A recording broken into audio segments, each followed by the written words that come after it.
ప్రభు అయిన యేసుక్రీస్తు వారి యొక్క ఘనమైన నామమునకు స్తుతి మహిమ ఘనత కలుగునుగాక. సర్వలోక ప్రజానికానికి బాధతో వేదనతో కష్టాల్లో శ్రమల్లో ఇబ్బందుల్లో ఉన్న యూత్కి ప్రతి ఒక్కొక్కరికి మన ప్రభు అయిన యేసుక్రీస్తు నామమున శుభము కలగాలని కోరుకుంటున్నాను. సహోదరుడా, సహోదరి, ఈ దినాన్న మీకు ఒక ప్రత్యేకమైన గ్లోబును నేను చూపిస్తూ ఉన్నాను. దీన్ని దేనికోసం అంటే మనము నివసిస్తున్న భూమిది. భూమిపైన మానవ జాతితో పాటు కొన్ని వందల వేల జీవరాశులు బ్రతుకుతూ కొన్న భూమి. ఈ భూమండలములో చూడండి, ఈ రంగురంగులుగా కనబడుతున్న ఇవన్నీ కూడా చిన్న చిన్న దేశాలు అన్నమాట. ఇది తిరుగుతుంది చూసారా, ఇలాగా ఈ భూమి ఇలా తిరుగుతూ ఉంటుంది సూర్యుడి చుట్టూ తిరుగుతూ ఇదిగో ఈ కొంతమందికి అర్థం కాదు, నేనేదో గొప్పోడిని, లేకపోతే నాకు ఇంత ఉంది అంత ఉంది అని చెప్పి విర్రవీగే అనేక మందికి ఈ భూమి మనకు తెలియపరుస్తున్న సత్యం ఏంటంటే ఇది శూన్యములో వేలాడుతూ ఉన్నమాట. ఇది ఏదైనా ఒక వస్తువు మనం ఏదైనా ఎక్కడైనా పెట్టినప్పుడు అది ఖచ్చితంగా దానికి స్థిరపడడానికి, అది ఒక చోట ఉండడానికి దానికి సరైన ప్లేస్ కావాలి. అలాగే భూమి శూన్యంలో వేలాడుతూ ఉంది.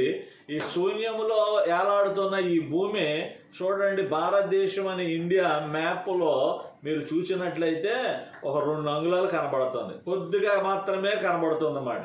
అంటే ఇంకా ఉన్న అనేకమైన దేశాలు ఇవన్నీ కూడా శూన్యములో గాలిలో వేలాడుతూ ఉన్నాయి. అందుచేతనే అంటే మానవుని యొక్క జీవితం ఎలాగ ఉందా అని అంటే గాలిలో వేలాడుతున్నట్లుగా మనకి గ్లోబ్ తెలియపరుస్తూ ఉంది. అంటే అందుచేతనే మనకి ఇది తిరుగుతూ ఉంటుంది కనుక అప్పుడప్పుడు భూకంపాలు వస్తూ ఉంటాయి, అప్పుడప్పుడు ప్రకృతి సునామీలు పంపిస్తూ ఉంటుంది, సముద్రం అలకల్లులుగా ఉంటుంది, అలాగే వాతావరణంలో మార్పులు కలుగుతూ ఉంటాయి. ఇలాగా అనేక రకాలుగా అనేక విధాలుగా భూమిపైన ఉన్న ప్రతి ఒక్కొక్కరు కూడా ఏదో ఒక విధమైన శ్రమను, ఏదో ఒక విధమైన కష్టాన్ని, ఏదో ఒక విధమైన బాధను, ఆఖరికి మరణాన్ని జయించలేక మరణాన్ని పొందగలిగే వారుగా ఉన్నారు. అందుచేతనే మీకు అర్థం అవడం కోసం అని చెప్పేసి తెలియపరుస్తున్నాను. అంటే ఈ దేవుడు చేసిన సృష్టిలో మానవుడే చాలా అల్పమైన వాడు అన్నమాట. ఆయన చేసిన సృష్టిలో ఈ భూమండలానికంటే కూడా కొన్ని వందల వేల రెట్లు పెద్ద నక్షత్రాలు ఉన్నాయి, సూర్యమండలం ఉంది, ఇలాగ అనేక రకాలుగా అనేక విధాలుగా ఉన్నాయి. కాబట్టి మనుషుడు ఎప్పుడూ దేవుడి కంటే గొప్పవాడు కాదు అని ఈ భూమండలం మనకి తెలియపరుస్తూ ఉంది. అయితే గత వారం మనం తెలుసుకున్న సత్యం ఏంటయ్యా అని అంటే ఒకసారి మళ్ళా మనం పరిశుద్ధ గ్రంథంలోనికి వచ్చినట్లయితే యెషయా గ్రంథము 35వ అధ్యాయము 9వ వచనం మనం చూసినట్లయితే అంటాడు కదా, అక్కడ సింహం ఉండదు, క్రూర జంతువులు దాన్ని ఎక్కవు, అవి అక్కడ కనబడవు అని అంటాడు. సింహములు ఉండవు అని. ఒకవేళ ఉంటే వాటి పరిస్థితి ఏంటి? కాబట్టి దేవుని చేత విమోచింపబడిన వారు భూమిపైన ఉన్న ఆ అంతఃపురాన్ని ఉన్న ఆఖరికి సింహపు బోనుల్లో ఉన్న ఒకటే. ఎందు చేతను అని అంటే దానియేలు గ్రంథంలోనికి మనం వెళ్ళినప్పుడు దానియేలు గ్రంథం 6వ అధ్యాయము 16వ వచనాన్ని మనం చూసినట్లయితే అక్కడ మనకి కనబడుతుంది. ఏమనంటే చూడండి, అంతటా రాజు ఆజ్ఞ ఇయ్యగా బంట్రోతులు దానియేలును పట్టుకొని పోయి సింహముల గృహలో పడద్రోసిరి. ఇక్కడేమో యెషయా గ్రంథములో సింహము ఉండదు అని చెప్పేసి అని అంటున్నాడు, కానీ ఇక్కడ దానియేలుని తీసుకుని వెళ్ళి సింహపు గృహలోనే పడేశారట. అంటే సింహాలు ఉన్న గృహలో పడేయడం వల్ల ఇక దారేమీ ఉండదండి, ఎటు వెళ్ళడానికి అవకాశం ఉండదు. చూడండి, ఇప్పుడు మనకి దారులన్నీ క్లోజ్ అయిపోయాయి.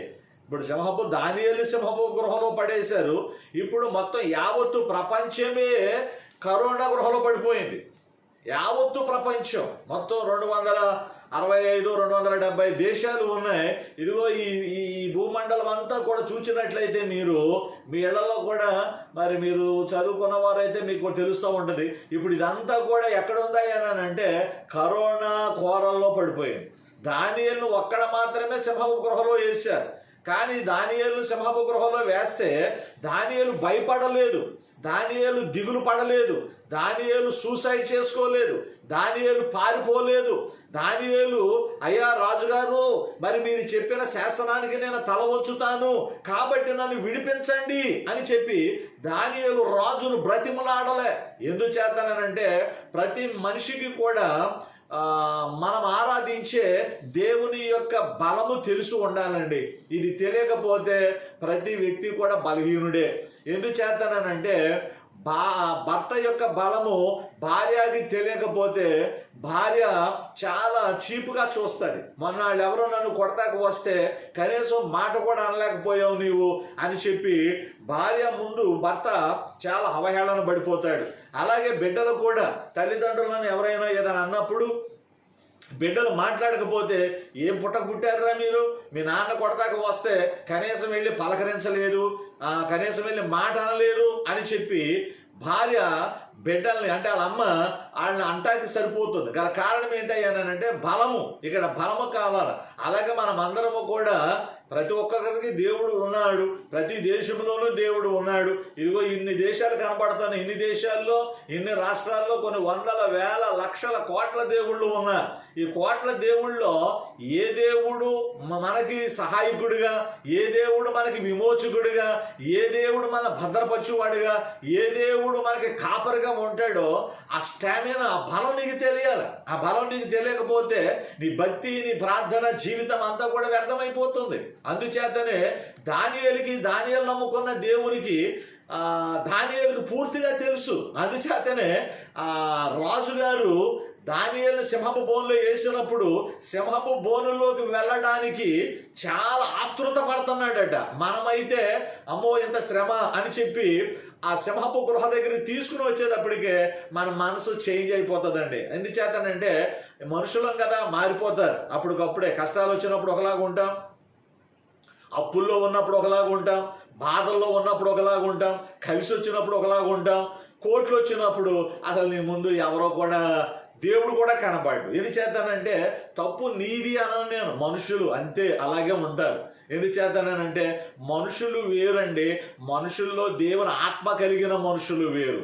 ఈయన మనుషుడే కానీ దేవుని ఆత్మ కలిగిన వాడు, దేవుని పరిశుద్ధత కలిగిన వాడు, దేవుని సత్తా, దేవుని బలము, దేవుని యొక్క జ్ఞానము, దేవుని యొక్క ఈ యొక్క సృష్టి యొక్క బలము అంతా కూడా దానియేలుకు తెలిసిన వాడుగా ఉన్నాడు. గనుక ఈ సింహాలు నన్ను ఏమీ చేయలేవు, ఈ సింహముల నుంచి నన్ను విమోచించువాడు చాలా బలమైన వాడు, చాలా గొప్పవాడు అని చెప్పి రాజా నన్ను సింహపు గృహంలోనికి పంపించండి అని చెప్పి వేగముగా, అంటే రాజుకే ఆశ్చర్యం కలిగేటట్లుగా, రాజుకే ఒక విధంగా టెన్షన్ కలిగేటట్లుగా దానియేలు సింహపు బోనులోనికి వెళ్ళినట్లుగా మనకు కనబడుతుంది. ఎందుచేతనంటే సింహము కూడా నిన్ను ఏమీ చేయలేదు అని చెప్పి యెషయా గ్రంథంలో మనం నేర్చుకున్నాం. ఇక్కడ దానియేలు గ్రంథంలోకి వచ్చేటప్పటికి వాక్యము కాగితం పైన ఉన్నది వేరు, వాక్యములో ఉన్న సారాంశము ఆ గృహలోనికి వెళ్ళడం వేరు. గట్టు మీద ఉండి చాలా మంది చాలా కథలు చెప్తారండి, చాలా సలహాలు ఇస్తూ ఉంటారు. ఒక ఈత రాని వాడు ఒక నది ప్రభావంలో కొట్టుకుని వెళ్ళిపోతా ఉంటుంటే గట్టు మీద కూర్చుని నీ కుడి చేయి పైకెత్తు, నీ ఎడంకాలు పైకెత్తు, ఈత కొట్టు, ఆ ఒడ్డుకురా ఈ ఒడ్డుకురా అని చెప్పి ఒడ్డును కూర్చున్న వాళ్ళు ఎన్నో సలహాలు ఇస్తారు. కానీ అక్కడ సలహాలు ఇచ్చేవారు కాదు, అక్కడ ఆ నదిలో కొట్టుకుని వెళ్ళిపోతున్న వానికి విమోచకుడు కావాలి. ఆ నదిలో కొట్టుకుపోతున్న వానికి సహాయం చేసేవాడు కావాలా. ఒకవేళ ఆ సహాయకుడు కూడా ఎలాంటోడు అయి ఉండాలా, ఏదో పట్టుకుని మళ్ళీ ఆయనకి చేయి లాగిన తర్వాత కాలు లాగిన తర్వాత వదిలేసేవారు కాదు. ఒడ్డుకు చేరే వరకు, ఒడ్డు ఆ నదిలో నుంచి గట్టు మీదకి తీసుకుని వచ్చే వరకు విమోచకుడు కావాలా. ఆ విమోచకుడును దానియేలు అనే భక్తుడు సంపాదించుకున్నాడు. దానియేలు అనే భక్తుడు సంపాదించుకున్నాడు. అప్పటి వరకు కూడా చాలా ఉన్నతమైన స్థితిలో ఉన్నవాడు, ఉన్నతమైన ఆలోచనలో ఉన్నవాడు, ప్రధానమంత్రులు ఒక ప్రధానమంత్రిగా ఉన్నవాడు.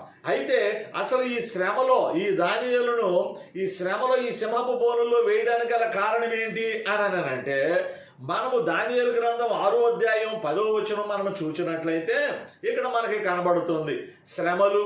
కొన్నిసార్లు మన అజ్ఞానాన్ని బట్టి శ్రమలు వస్తాయండి, మన ఫూలిష్నెస్ అంటే మన బుద్ధిహీనతను బట్టి, తెలియని మూర్ఖత్వాన్ని బట్టి, అలాగా కొన్నిసార్లు అధికారులు చేసే మూర్ఖపు పనుల వల్ల.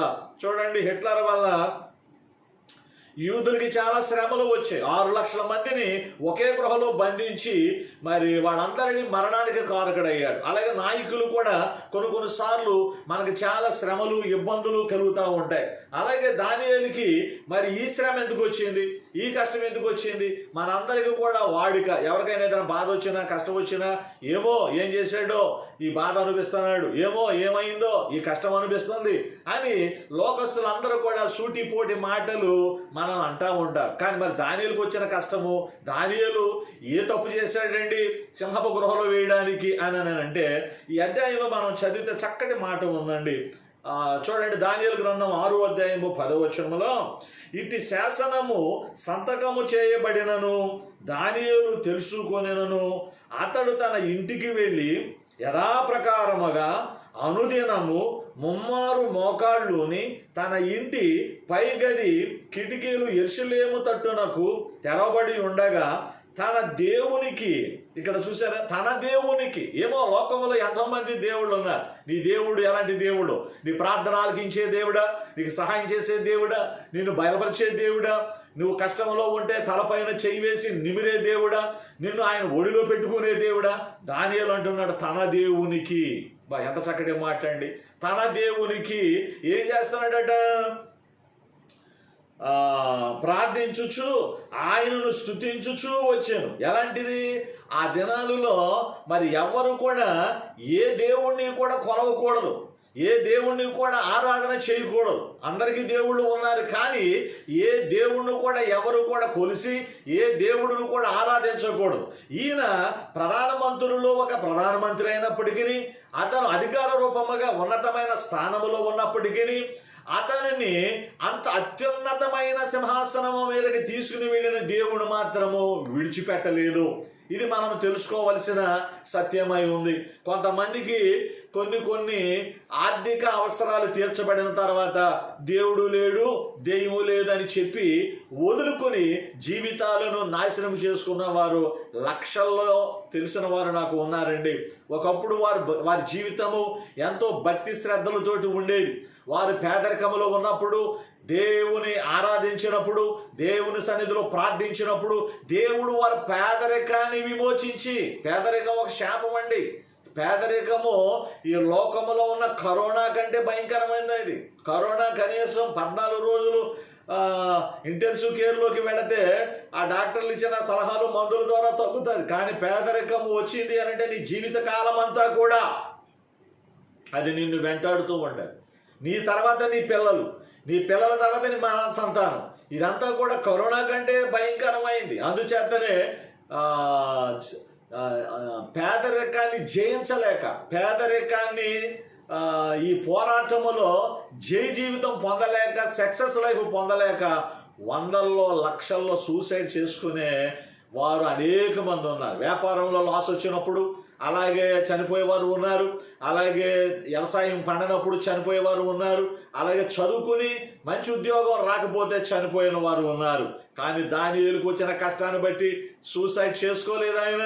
అయ్యో ఈ శాసనం పెట్టారని దొంగచాటుగా ఆయన ప్రార్థన చేయలేదు, దొంగచాటుగా దేవుణ్ణి కలుసుకోవాలని అనుకోలేదు, దొంగచాటుగా భక్తి కలిగిన వాడిగా లేడు. చావైనా బ్రతుకైనా నేను ఆరాధించే దేవునికే నేను మోకరించాలా. ఆ కష్టం ఎలాంటిదైనా అగుగాక, ఆ బాధ ఎలాంటిదైనా అగుగాక, ఆ ఇబ్బంది ఎలాంటిదైనా అగుగాక. ఇక్కడ మీకు ఒక సత్యం తెలియాల, దానియేలు దేవుణ్ణి చాలా రిస్కులు పెట్టేశాడు. ఒక విధంగా చెప్పాలంటే దానియేలు దేవుణ్ణి చాలా రిస్కులో. అప్పుడప్పుడు మనం ఏదైనా సమయ సందర్భం వచ్చినప్పుడు ఒక వ్యక్తి ద్వారా కానీ, ఒక ఫ్యామిలీ, ఒక కుటుంబం ద్వారా కానీ మనకి ఏదైనా అపశృతి కలిగినప్పుడు అప్పుడు ఆ అవతల వ్యక్తి అంటాడు, అరే మీ వల్ల మాకు చాలా నష్టం జరిగింది, మీ వల్ల మాకు చాలా ఇబ్బంది కలిగింది అని చెప్పి సూటిపోటి మాటలు ఎత్తుపొడుస్తూ ఉంటారు అన్నమాట. వాళ్ళ వల్ల నష్టం జరిగినప్పుడు అందుచేతనే దానియేలు యొక్క తీర్మానం దేవుని ఇబ్బంది పెట్టింది, దేవుణ్ణి బాధ కలిగించింది. ఎందుచేతనంటే బాధ కలిగిన దేవుడు నన్ను బాధ పెట్టావు, నాకు ఇబ్బంది కలగజేసావు, నీ తెప్పలు నువ్వు పడు, నువ్వు సింహబోనులోనే ఉంటావో ఎక్కడ ఉంటావో నాకైతే తెలియదు అని దేవుడు దానియేలుతో చెప్పలేదు. గల కారణం ఏంటంటే అంత భయంకరమైన శాసనము రాజుగారు పెట్టినప్పటికీ దినమునకు 3 సార్లట ఆయన ప్రార్థించడం మానలేదటండి. ఎంత చక్కటి మాట రాశారో చూడ. తన దేవునికి, తన నమ్మిన దేవుని, తల్లి గర్భములో 9 మాసాలు పెంచిన దేవుణ్ణి, బాల్యదర్శులు నడిపించిన దేవుణ్ణి, యవన కాలములు తప్పులు పాపములు పడిపోకుండా కాపాడిన దేవుణ్ణి ఆయన మర్చిపోలేదు, విడిచిపెట్టలేదు. అందుచేతనే ఇప్పుడు భయంకరమైన కరోనా లాంటి కష్టం వచ్చిందట. నీ జీవితంలో ఎప్పుడు ఒకేలాగా ఉండదండి. పగలు 12 గంటలు, రాత్రి 12 గంటలు ఎలాగైతే ఉంటుందో, అలాగే అమావాస్య పున్నమి ఎలాగైతే ఉంటుందో, అలాగే జీవము మరణం ఎలాగైతే ఉంటుందో, పేదరికము అలాగే ధన జీవితము ఎలాగైతే ఉంటుందో, మనిషి యొక్క జీవితంలో అనేకమైనవి సంఘటనలు జరుగుతూ ఉంటాయి. అత్యున్నతమైన స్థానములో ఉన్న 3 ప్రధానులలో ఈయన ప్రధానుడు. అలాంటి వ్యక్తికి ఎలాంటి వేదన వచ్చిందాయనంటే శబబు గృహలో పడివేసే శాసనాన్ని పెట్టారట. అలా కారణం ఏంటయ్యానంటే ఇతడు ఏ తప్పు చేయలేదు, ఏ లంచము తీసుకోలేదు, ఎవరిని అన్యాయముగా ఎవరికి కూడా బాధను కలిగించలేదు. చూడండి, ప్రతి ఒక్కొక్కరికి కూడా ఒక్కొక్క హిస్టరీ ఉంటుంది. ఏమంటే ఆ వ్యక్తిని టీవీలో చూపించారు. ఏంటంటే పలానా వ్యక్తి దగ్గర లంచం తీసుకుంటున్నాడు అని చెప్పి చెబుతా ఉంటారు. అతను రెడ్ హ్యాండెడ్గా దొరికారు అని చెప్పేసి ఆ డబ్బును కూడా మనకు చూపిస్తూ ఉంటారు. ఆ పింక్ కలర్లోనూ అయిపోతూ ఉంటాయన్నమాట. ఆ డబ్బు తీసుకున్న లంచం తీసుకున్న వ్యక్తి అప్పుడు ఎలా ఉంటాడనంటే అట్టుపండు నోట్లో పెట్టినా సరే అదే తింటాం రాదేమో అన్నట్టుగా ఉంటుంది. కానీ అతను తీసుకున్న లంచం అక్కడ మాత్రం ఎంత ఉంటుందయ్యా అని అంటే లక్షల్లో కోట్లలో ఉంటుంది అన్నమాట. అలాగే ఇంకా ఏదైనా తప్పు చేసినప్పుడు, దెబ్బలాడుకున్నప్పుడు, తలలు పగిలినప్పుడు, హత్యలు చేసినప్పుడు, మానభంగాలు చేసినప్పుడు ఇలాగా కొంతమంది ఎందుకొరకు జైల్లోకి వెళ్తారు, ఎందుకొరకు వారు ఆ శ్రమను అనుభవిస్తారంటే వారు చేసిన తప్పిదానికి, వారు చేసిన పాపానికి అక్కడ శిక్ష అనుభవిస్తూ ఉంటారు. కానీ దానియేలు ఏ తప్పు చేశాడు, దానియేలు ఏ పాపం చేశాడంటే ఏ తప్పు చేయలేదు, ఏ పాపం చేయలేదు. ఎవరి దగ్గర అన్యాయంగా ఆస్తులు రాయించుకోలేదు, ఎవరి దగ్గర అన్యాయంగా తప్పుడు కేసుల కోసం లంచం తీసుకోలేదు. తన నమ్మిన దేవునికి దినము 3 సార్లు స్తుతించాడట. ఇది మనము తెలుసుకోవలసిన సత్యం.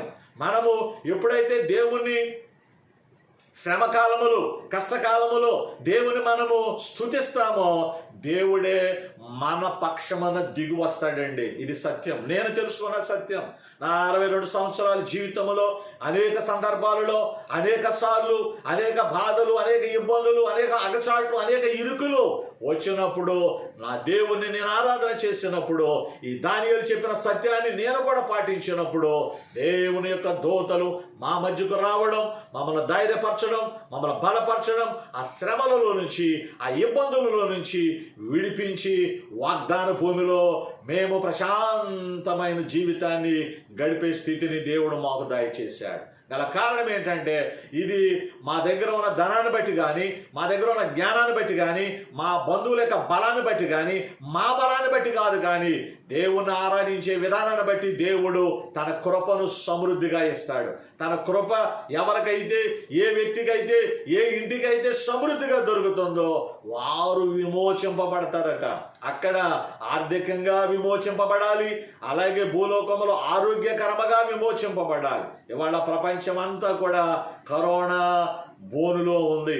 దానియేలు ఓన్లీ ఒక్కడ మాత్రమే సింహపు బోనులో ఉన్నాడు. కానీ ఇప్పుడు యావత్తు ప్రపంచమంతా కూడా ఇదిగో ఈ గ్లోబ్లో ఉన్న ఈ దేశాలన్నీ కూడా ఇప్పటికి ఇంకా కొన్ని దేశాలు మళ్ళీ లాక్డౌన్ ప్రారంభం చేశాయి. ఏది చేస్తానంటే ఆ దేశాల్లో మళ్ళీ ఇంకెక్కువ కరోనా అయిపోతుందట. అందుచేతనే ఇప్పుడు మన దేశంలోనూ కూడా కరోనా తగ్గాలి అని అంటే ఒక సింగిల్ పర్సన్, చూడండి, గత last year only 1 man China నుంచి కేరళ వచ్చినప్పుడు ఓన్లీ ఒక్క కేసు మాత్రమే ఉంది. ఎప్పుడు మార్చి నెలలో ఆ ఒక్క కేసు ఇవాళ ఇన్ని లక్షల మంది మరణాలకి, ఇన్ని కోట్ల మంది కరోనా బారిన పడడానికి, ఇంత ఆర్థికమైన వ్యవస్థ కుప్పకూలిపోవడానికి కారణం ఏంటంటే ఓన్లీ ఒక్క కరోనా కేసు యావత్తు భారతదేశాన్ని కుదిపేసింది. ఎందుచేతనంటే చెడు ఎప్పుడు కూడా మనిషిని కృంగతీస్తుందండి, చెడు ఎప్పుడు కూడా పాడు చేస్తుందండి. అందుచేతనే దానియేలు చెడు దానికి వెళ్ళలేదు, చెడ్డ త్రోవల్లోకి వెళ్ళలేదు, చెడ్డ ఆలోచనలు కలిగిన వాడు లేడు. ఏది ఏమైనప్పటికీ నా దేవుణ్ణి నేను ఆరాధిస్తానని తన ఇంటికి ఉన్న కిటికీలను తెరచి ధైర్యముగా యెరూషలేము వైపు తన 2 చేతులను ఎత్తి స్తుతిస్తూ ప్రార్థించేవాడట. ఎందుచేతనంటే ఇక్కడ మనం తెలుసుకోవలసిన పని ఏంటి అంటే, మనకి దానియేలుకి తేడా ఏంటనంటే, మనము గోతులో పడినప్పుడు ప్రార్థన చేస్తాం, కష్టంలోకి వచ్చినప్పుడు ప్రార్థన చేస్తాం, కరోనా వచ్చినప్పుడు ప్రార్థన చేస్తాం, శ్రమ వచ్చినప్పుడు ప్రార్థన చేస్తున్నాం. నువ్వు చాలా జాగ్రత్తగా ఆలోచించు మిత్రమా, సహోదరి, తెలుసుకో. ఏది చేద్దానంటే, భూలోకంలో ఉన్నావు గనుక ఇవాళ బాగానే ఉండవచ్చు, కానీ ఏదో ఒక రోజున ఏదో ఒక తెగులుకు నువ్వు దొరకడం గ్యారంటీ. ఏదో కరోనాకు దొరకకపోవచ్చు, కానీ పేదరికానికి దొరకవచ్చు, పేదరికానికి దొరకకపోవచ్చు, ఇబ్బందులకు దొరకవచ్చు, క్యాన్సర్కు దొరకవచ్చు, అలాగే లివర్ ప్రాబ్లంకు దొరకవచ్చు, లేదా గుండె జబ్బుకు దొరకవచ్చు.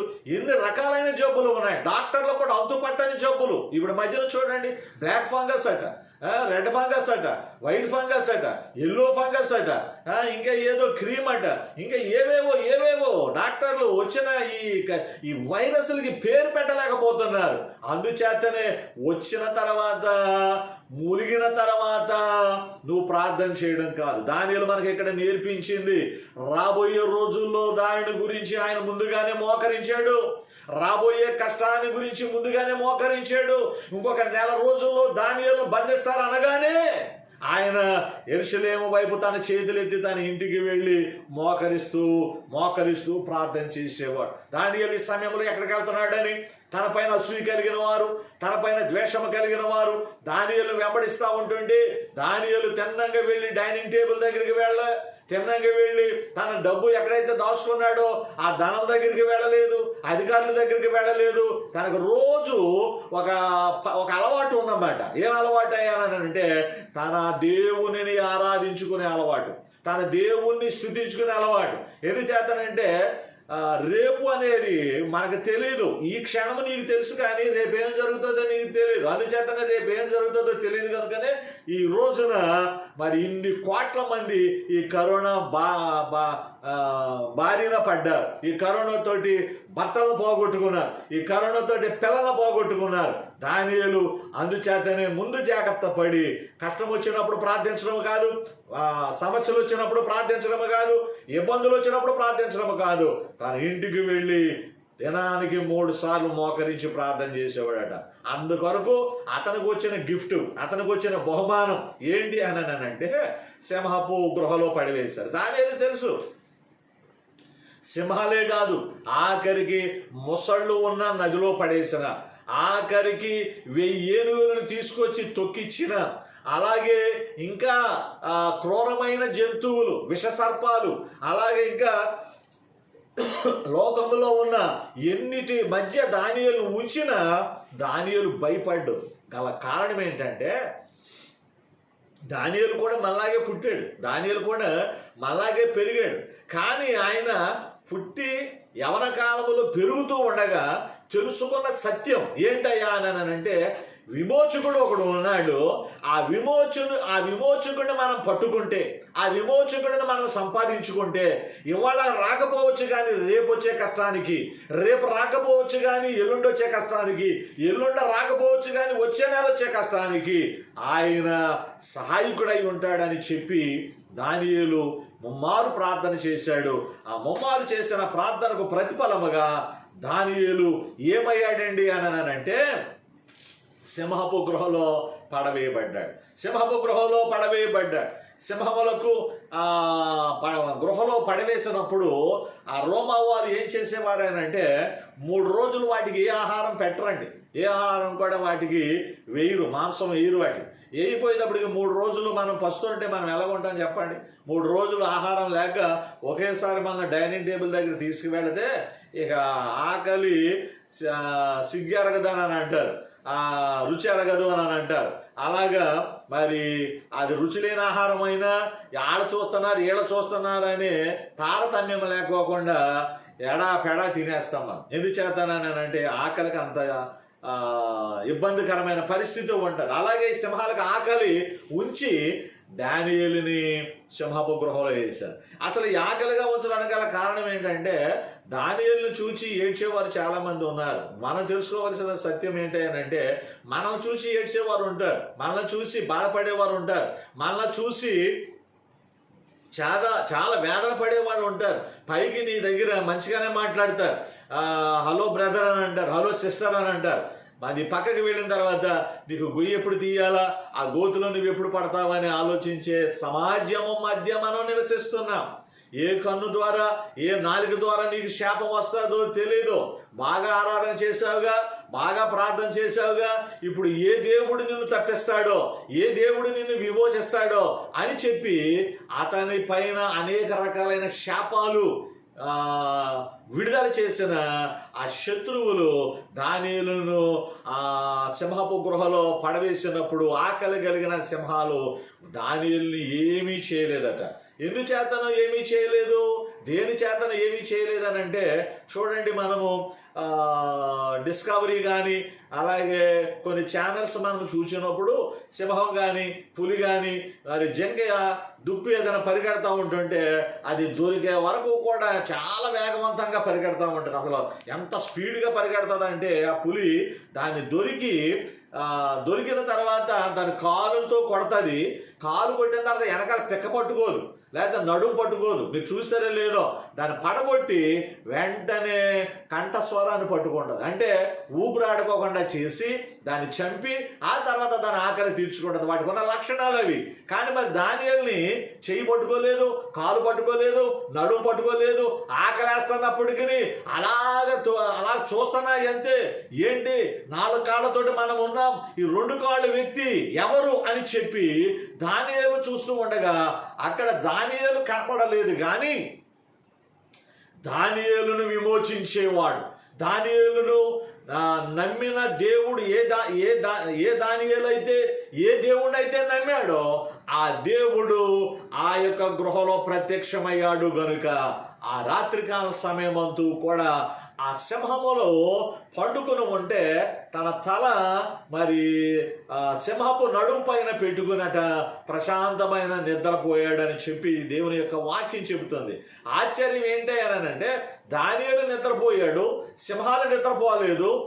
సింహములను కాస్తున్న దేవుడు నిద్రపోవాలి. ఎందుకంటే దేవుడు నిద్రపోతే సింహాలు రెడీ అయిపోతాయి. దేవుడు నిద్రపోతే దేవుడు అక్కడ ఒక్క 2 సెకండ్లు అలా పక్కకి వెళ్ళాడు, నేను ఒకసారి అలాగా వెళ్ళొస్తానని దేవుడు అనుకున్నాడా, అంతే దానియేలు ముక్కలుగా చేసుకుని కాలు చేయ పీక్కు తినేస్తాయి. కానీ విమోచించేవాడు నమ్మకమైన వాడు గనుక ఎంత చక్కటి మాట అక్కడ రాయబడి ఉందో చూడండి. 18వ వచనములో అంతటా రాజు తన నగరమునకు వెళ్ళి ఆ రాత్రంతా ఉపవాసం ఉండి నాట్య వాయిద్యములను ఆయన చేయనివ్వలేదు. రాజుగారికి చాలా ప్రియమైన వాడు, రాజుగారికి ఇష్టమైన వాడు. ఆడమాట ఏళ్ళమాట విని చాడీలు చెప్పేవారు అప్పుడు ఇప్పుడు రేపు ఎప్పుడు కూడా ఉంటారు. అలాగే దానియేలు పైన చాడీలు చెప్పి రాజుగారికి ఇష్టమైన వ్యక్తిని సింహపు గృహలో వేస్తే దానియేలేమో సింహాల గృహాలలో హాయిగా పండుకున్నాడు. అంతఃపురంలో ఉన్న రాజుగారు నిద్రపోవలసిన రాజుగారు నిద్రపోలేదు. పిచ్చుకొక్క కలిసిన వ్యక్తిలాగా అటు ఇటు తెగ తిరిగేస్తా ఉన్నాడు. అయితే దూరంగా చూస్తున్న వారు అంటే దానియేలును ఎవరైతే సింహపు గృహలో వేశారో అసూయపరులు, వారికి కూడా నిద్ర లేదండి. ప్రశాంతంగా నిద్రపోయిన వాడు ఎవరు అనంటే ఏ దేవుణ్ణైతే నమ్ముకున్నాడో ఆ దానియేలు మాత్రము ప్రశాంతంగా నిద్రపోయాడట. నేను చెప్తున్నాను సహోదరుడా సహోదరి, నీ విమోచకుడను నీవు పరిపూర్ణంగా నమ్మినట్లయితే ప్రశాంతమైన నిద్ర తెస్తాడండి. ప్రశాంతమైన నిద్ర అంటే కష్టాలు లేకుండా, బాధలు లేకుండా, శ్రమలు లేకుండా, పేదరికం లేకోకుండా, అకాల రోగాలు రాకోకుండా, అకాల మరణాలు రాకుండా, ఇలాంటి దిక్కుమాలని కరోనాలు రాకోకుండా ఏ ఇల్లు అయితే ఏ వ్యక్తి అయితే ఉంటుందో వారు ఆనందముతో ఆరోగ్యముతో ఉంటారు. సింహాల గృహలో ఉన్నప్పటికీ, రోగాల మధ్య ఉన్నప్పటికీ, ఇప్పుడు లోకమంతా రోగాలే, కానీ వాగ్దాన భూమిలో మేము ఆరోగ్యకరముగా, ఆశీర్వాదకరముగా, దీవెనకరముగా ఉండడానికి ఈ మ్యాప్లో చూడబడుతున్న ఏ దేశానికి వెళ్ళినా విమానాలు రానివ్వడం లేదు, ట్రైన్స్ రానివ్వడం లేదు, బస్సులు రానివ్వడం లేదు. అన్నీ కూడా మరి టెస్టులు చేసుకుని మా దేశానికి రావాలి అని అంటున్నారు. ఎంత దురదృష్టకరమైన పరిస్థితి. కానీ దానియేలుకి ఏ టెస్టు లేదు, దానియేలుకి ఏ టెస్టు లేదు. కానీ దానియేలు నమ్మిన దేవుడు ఆ గృహలోనికి దిగి వచ్చి ఆ ఉదయకాలమున ఏం జరిగింది ఆయనంటే 20వ వచనంలో చాలా చక్కటి ఆసక్తికరమైన మాటలు రాయబడ్డాయి. అతడు గుహ దగ్గరకు రాగానే ఎవరు? రాజుగారు పడేయించాడు. అదే రాజుగారు రాత్రంతా నిద్రపోలేదు. ఉదయకాలమే తెల్లారుతూ ఉండగానే అతడు గుహ దగ్గరకు రాగానే దుఃఖ స్వరముతో దానియేలును పిలిచి, ఎంత చక్కటి మాట అండి. దుఃఖించవలసింది ఎవరు? దానియేలు దుఃఖించాలి. అయ్యో, రాజుగారికి నేను ఇంత సేవ చేశాను, అనేక మందికి మేలు చేశాను, ఎవరు నాకు అడ్డుపడలేదు, ఎవరు నాకు సహాయం చేయలేదు, రాజుగారి శాసనాన్ని రద్దుపరచలేదు అని సింహపు గృహలో దానియేలును పీక్కు తింటా ఉంటుంటే, దానియేలును కరుస్తూ ఉంటుంటే దానియేలు అనవలసిన మాటలు ఇవి. దానియేలు దుఃఖించవలసింది. దానియేలు దుఃఖించలేదట. దానియేలును గృహలో వేసిన రాజుగారు దుఃఖ స్వరముతో దానియేలుని పిలిచి, జీవమగల దేవుని సేవకుడు అయిన దానియేలు. ఈ మాట ఒకటి చాలండి మనిషి యొక్క క్యారెక్టర్ని తెలియపరచడానికి, మనిషి యొక్క ఉద్దేశాలు, మనిషి యొక్క బలాన్ని చేకూర్చడానికి. అన్యుడు రాజుగారు అంటున్నాడు, జీవమగల దేవుణ్ణి ఆరాధించే దానియేలు. ఈ రోజుల్లో ఈ మాట ప్రతి సంఘానికి, ప్రతి వ్యక్తికి కావాలండి. జీవమగల దేవుని ఆరాధించేవారు, జీవమగల దేవుని నమ్ముకున్నవారు, జీవమగల దేవునికి తోడ్పాటు కలిగిన వారు ఎక్కడ ఉన్నా, ఏ కరోనాలో ఉన్నా, ఏ వైరస్లో ఉన్నా, ఏ అప్పుల్లో ఉన్నా, ఏ బాధల్లో ఉన్నా, ఏ ఇబ్బందుల్లో ఉన్నా, ఈ భూలోక విజయము ఆ ప్రతి వ్యక్తికి దొరుకుతుందని ఈ అధ్యాయంలో మనకు తెలియపరచబడుతూ ఉంది. ఈ మాటలు మనకు తెలియపరచు. దుఃఖ స్వరముతో అన్నాడు, నిత్యము. ఎంత చక్కటి మాట అండి. నిత్యము నీవు సేవించుచున్న నీ దేవుడు అంటే ఆ గృహలోనికి వెళ్ళక మునిపే దేవుని ఆరాధన చేసేవాడు. ఇందాక నేను చెప్పాను కదా, కష్టం వచ్చినప్పుడు, శ్రమ వచ్చినప్పుడు, ఇబ్బంది వచ్చినప్పుడు, పేదరికం వచ్చినప్పుడు, అప్పులు పాలైపోయినప్పుడు, సూసైడ్ చేసుకునే సమయం వచ్చినప్పుడు దేవుడా దేవుడా దేవుడా అన్నాడు. దేవుడు కూడా ఏం చేయడు. ఎందుకంటే నీ భక్తి డూప్లికేట్. బాధ వచ్చినప్పుడే దేవుడి దగ్గరికి వస్తావు, కష్టాలు వచ్చినప్పుడే దేవుడి దగ్గరికి వస్తావు, మోకరెత్తావు, అప్పుడు ఓ సొంగగార్చేస్తావు, ఓ సొలిగార్చేస్తావు, ఓ ఏడుపేడు చేస్తావు. నీ ఏడుపే ఒకడే అంటావు. ఎందుకని అంటే మన అమ్మ గురించి తెలుసు, మన నాన్న గురించి తెలుసు, మన తాత గురించి తెలుసు, మన ముత్తాత గురించి తెలుసు. మనం ఏ జనరేషన్ నుంచి, ఏ జీన్స్ నుంచి మనం వచ్చామో, మన అమ్మ, మన తాత, మన బాబులు ఏ జీన్స్ తోటి వచ్చారో వాళ్ళలో మోసం చేసే పర్సంటేజ్ ఎంత ఉందో, నీ దగ్గరికి వచ్చేటప్పటికి ఎంత ఉందో నీకు తెలియకపోవచ్చు. పెళ్లి చేసుకుని మీ ఆయనకి తెలియకపోవచ్చు, మీ ఆవిడికి తెలియకపోవచ్చు, నీ పుట్టిన నీ పిల్లలకి తెలియకపోవచ్చు. కానీ నేను సృష్టించిన సృష్టికర్తకి తెలుసు. అందుచేత ఆపద వచ్చినప్పుడు ప్రార్థించక, కష్టాలు వచ్చినప్పుడు ప్రార్థించగా, డూప్లికేట్ ప్రార్థన చేయక, మోసపూరితమైన ప్రార్థన చేయక, ఎప్పుడు కూడా ప్రార్థించి. అక్కడ అంటున్నాడు, అన్యుడు అంటున్నాడు, రాజుగారు అంటున్నాడు, నిత్యము. ఇవాళ చెరసాల్లోకి వచ్చామని, బోల్లోకి వచ్చామని కాదు, నిత్యము నువ్వు ఆరాధిస్తావు కదా, నిత్యము ప్రార్థిస్తావు కదా. నేను ఎప్పుడైనా నీకు ఏదైనా కళ చెప్పినప్పుడు, నేను ఎప్పుడైనా నీకు ఏదైనా మాట చెప్పినప్పుడు, నేను ఎప్పుడైనా నీకు ఏదైనా సందేశం ఇచ్చినప్పుడు నువ్వు వెళ్ళి వెంటనే మోకరించి ప్రార్థన చేస్తావు కదా, ఆ దేవుడు అని అంటున్నాడు. చూసారా ఎంత చక్కటి. ఎప్పుడు కూడా ఆరాధన చేయి. కరోనా వచ్చిందని కాదు, కరోనా వస్తుందని దేవుడికి తెలుసు, కరోనా వస్తుందని దేవునికి తెలుసు. అందుచేతనే ఆ కరోనా పోవాలి అని అంటే, ఆ కరోనా నీ ఇంటికి రాకోకుండా ఉండాలి అని అంటే, సింహపు బోనులో ఉన్న దానియేలును ఎలాగైతే విమోచించాడో ఆ విమోచకుడు ప్రజెంట్ ఈ భూమండలానికి కావాలా. చూడండి, ఈ భూమండలంలో ఉన్న ఈ దేశాలన్నిటికీ ప్రధానమంత్రులు, రాష్ట్రపతులు, ముఖ్యమంత్రులు, కలెక్టర్స్ కొన్ని వందలు, కొన్ని వేల మంది ఉన్నారు. ఈ భూమండలం పైన సుమారు 850 కోట్ల మంది ప్రజలు ఉన్నారు. రకరకాలైన భాషలు, రకరకాలైన ఆచారాలు, రకరకాలైన సిద్ధాంతాలు, రకరకాలైన ఆహార అలవాట్లు ఏది ఉన్నప్పటికీ ఈ భూమండలాన్ని చేసిన వాడు మాత్రం ఓన్లీ వన్, ఒక్కడు మాత్రమే. ఈ భూమండలంలో ఎక్కడ, ఏ దేశం, ఏ ప్రాంతం ఎలాగ ఉండాలో, ఎలాగ ఉంచాలో సమస్తము ఎరిగిన వాడు గనుక ఆయనను మనం సంపాదించుకోవాలా. నిత్యము నీవు సేవించుచున్న నీ దేవుడు నిన్ను రక్షించగలిగినా అని అతను అడిగాను. అందుకు దానియేలు ఏమంటున్నాడు చూడండి. చనిపోయిన స్వరంతో, బాధ స్వరముతో, దుఃఖ స్వరముతో అనడం లేదు. రాజా, నువ్వు నన్ను మోసం చేసావని అనడం లేదు. రాజా, చిరకాలము జీవించునుగాక. చూసారా, దేవుడు విమోచించిన వాడు సింహముల మధ్య ఉండి ఆశీర్వదిస్తున్నాడు. అంటే విమోచించే దేవుడు నీకు తోడుగా ఉంటే నువ్వు కూడా సేమ్ పర్సన్, నువ్వు ఎలాగా ఉంటావు. నీ బిడ్డను ఆశీర్వదిస్తావు, నీ భర్తను చక్కగా ప్రార్థించి పంపిస్తావు, నీ కుటుంబంలో సంతోషం ఆనందం ఉంటుంది. చక్కటి మాట అంటున్నాడు, రాజు చిరంజీవి అగుగాక. నేను నా దేవుని దృష్టికి నిర్దోషినిగా కనబడితేను గనుక ఆయన తన దూతనంపించి సింహములు నాకు ఏ హానియో చేయకుండా వాటి నోట్లో మూయించెను. ఎంత చక్కటి మాట అండి. మూయించేవాడు కావాలి, వాటి నోట్లో పడకూడదు. ఇప్పుడు కరోనా నోట్లో మనం పడకూడదు. కరోనా నోట్లో మనం పడ్డం కాదు, కరోనా వచ్చి మన నోట్లో పడిపోతుందట. అది చూడండి, కరోనా వెళ్ళి గొంతుకులో ఉంటుందట. మా అబ్బాయి చెప్తా ఉంటాడు, వారం రోజులు ఉంటుందంట ఇక్కడ. ఈ వారం రోజుల్లో నువ్వు తాడో పేటో తెలుసుకోవాలి, లేకపోతే అది లోనికి వెళ్ళి ఊపిరితిత్తుల్లో నివాసం పెట్టుకుని చక్కగా దాని పని అది చేసుకుంటా ఉంటుంది. ఆ తర్వాత నీకు ఆక్సిజన్ లెవెల్స్ పడిపోతూ ఉంటాయి, శరీరంలో టెంపరేచర్ వచ్చేస్తూ ఉంటుంది. అప్పుడు నువ్వు ప్రార్థన చేస్తే నిన్ను కాపాడేవాడు ఉండడు, నిన్ను భద్రపరిచేవాడు ఉండడు. ఇవన్నీ కూడా ఆపద వచ్చి ప్రార్థన చేసేవాడంతా కూడా డూప్లికేట్.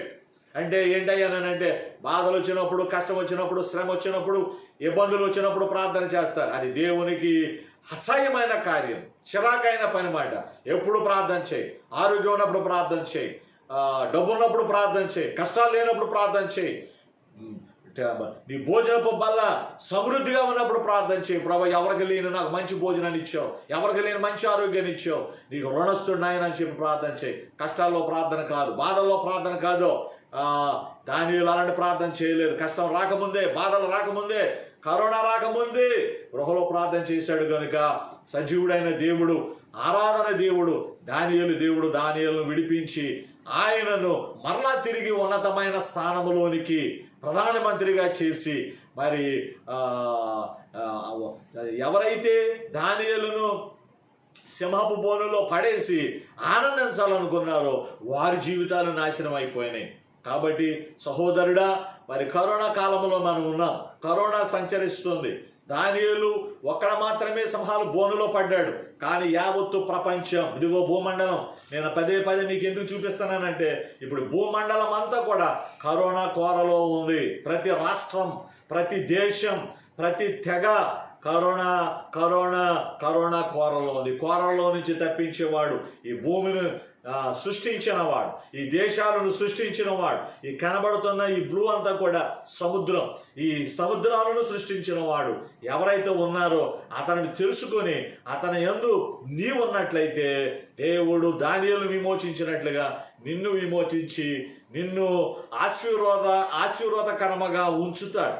దేవుని యొక్క ఆశీర్వాదాలు అంటే ఏంటంటే, నీ జీవిత కాలం అంతా కూడా ఆరోగ్యమును, ఐశ్వర్యమును, బిడ్డల యొక్క భవిష్యత్తును, అలాగే కుటుంబం యొక్క భవిష్యత్తును అన్నిటిని పొందగలిగిన వాడు మరి నిజముగా దేవుని చేత ఆశీర్వదింపబడి వాడుగా ఉంటాడు. ఈ వాక్యాన్ని వినే ప్రతి ఒక్కొక్కరు దానియేలు సింహపు కోరలో నుంచి ఎలాగైతే విమోచింపబడ్డారో అలాగే ఈ వాక్యము మన దేశంలో, మన రాష్ట్రంలో, ఇతర దేశాల్లో ఎక్కడెక్కడ ఎవరెవరైతే దీన్ని చూడగలుగుతున్నారో వారందరినీ కూడా కరోనా కోరల నుంచి ప్రతి కుటుంబమును, ప్రతి వ్యక్తిని విడిపించి బలపరిచి ముఖ్యంగా మా దేశమును కాపాడునుగాక. ప్రార్థన చేద్దాం. ప్రభా, దానియేలును సింహపు కోరల నుంచి కాపాడినట్లుగా కరోనా కోరల నుంచి మా దేశాన్ని ప్రభా, అలాగే ప్రభా మా భూమండలాన్ని, ప్రపంచాన్ని కాపాడండి. ఏది చేతనంటే ప్రభా, మనుషులమైన మేము చెప్పలేనంత దుఃఖ సాగరములో మేమున్నాం ప్రభా. నాయన, మాకు నేర్పించండి. శ్రమ వచ్చినప్పుడు ప్రార్థించడం కాదు, శ్రమ లేనప్పుడు ప్రార్థించే అలవాటు మాకు చేయండి, మా దేశానికి చేయండి ప్రభా. ఇదిగో ప్రభా, ఈ వాక్యాన్ని విన్న ప్రతి ఒక్కొక్కరికి కూడా కరోనా కోరల నుంచి విడుదల, వారి భర్తలు, వారి బిడ్డలు, వారి కుటుంబం ఎవరు కూడా కరోనాకి చిక్కకోకుండా, దానియేలుని ఎలాగైతే దొరకకుండా కాపాడావో కరోనాకు దొరకకోకుండా మా దేశంలో 140 కోట్ల ప్రజలను కాపాడండి.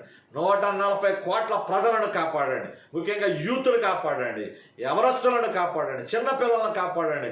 థర్డ్ వే అంటున్నారు ప్రభా, ఫోర్త్ వే అంటున్నారు ప్రభా. ఈ దిక్కుమాలిన వేలేంటో మాకు తెలియదు, మాకు తెలిసిన వే ఒకటే ప్రభా. నేనే మార్గం అని చెప్పావు. నీ మార్గములో మా దేశాన్ని నడిపించండి. మాకు ఈ కోరంలో నుంచి విడుదల కలిగించి, ఈ కోరం నుంచి విమోచన కలిగించి మీరే మహిమ పొందమని, చూచుచున్న ప్రతి ఒక్కొక్కరిని దీవించమని యేసు నామములో అడుగుచున్నాము తండ్రి. మన తండ్రి అయిన దేవుని దయ, ప్రభు అయిన యేసుక్రీస్తు వారి కృప, పరిశుద్ధాత్మ యొక్క నిత్య సన్నిధి, సంతోషం, సమాధానం, ఐశ్వర్యం, ఆరోగ్యం, ఆశీర్వాదం ఈ వాక్యాన్ని ప్రతి ఒక్కొక్కరికి అనుగ్రహింప కలగజేయబడును గాక. ఆమేన్, ఆమేన్, ఆమేన్. అందరికీ నా ప్రత్యేకమైన వందనాలు. మీ ముఖములో నవ్వులు చూడాలని, మీరు నవ్వుతూ ఉండాలని, నాకు ఏ బాధకరమైన దృశ్యమో ఫేస్బుక్లో కానీ, యూట్యూబ్లో కానీ, టీవీలో కానీ చూడకుండానట్లు దేవుడు మీ గృహాలలో నిత్య సంతోషము, నిత్య ఆనందము, నిత్య ఆరోగ్యము, నిత్య అభిషేకం ఈ యొక్క సెల్ ఫోన్లో చూసిన ప్రతి ఒక్కొక్కరికి అనుగ్రహింపబడును గాక.